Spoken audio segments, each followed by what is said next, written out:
ஒரு முக்கிய செய்தி கிடைத்திருக்கிறது, என்னவென்று பார்க்கலாம்.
அமைச்சர் பொன்முடி மீது வழக்கு பதிய சட்ட நிபுணர்களுடன் காவல்துறையினர் ஆலோசனையில் ஈடுபட்டிருக்கிறார்கள். இது பற்றின மேலும் விவரங்களை செய்தியாளர் சசிதரன் வழங்கிட கேட்கலாம்.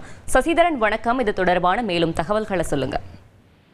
அமைச்சர் மீது வழக்கு பதிவு செய்ய சட்ட நிபுணர்களுடன் காவல்துறை ஆலோசனையில் ஈடுபட்டு வருகிறது. என்னென்ன பிரிவுகளில் வழக்கு பதிவு செய்ய முடியும் என சைபர் கிரைம் போலீசாரும் ஒருபுறம் விசாரணை மேற்கொண்டு வருகிறார்கள். வனத்துறை அமைச்சரும் திமுக முன்னாள் பொதுப்பொதுச் செயலரும் ஆகிய அமைச்சர் பொன்முடி பொதுவெளியில் ஆபாசமாக பேசியது தொடர்பாக உயர்நீதிமன்றம் என்ன நடவடிக்கை காவல்துறை எடுத்துள்ளது என்பது குறித்து அவர் மீது வழக்கு பதிவு ஏதேனும் செய்யப்பட்டுள்ளதா என டிஜிபி சங்கர் ஜிவார் அவருக்கு நேற்று கேள்வி எழுப்பிய நிலையில இன்று சென்னை பெருநகர காவல்துறை சார்பில் சட்ட நிபுணர்களுடன் ஆலோசனை கூட்டமானது இங்கே நடத்தப்பட்டு வருகிறது.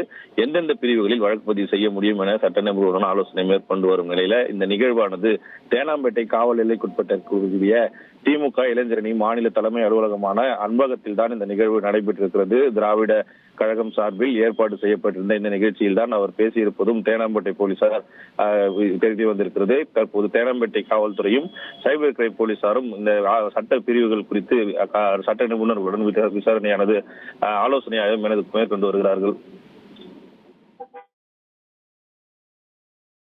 தகவல்களுக்கு நன்றி சசிதரன்.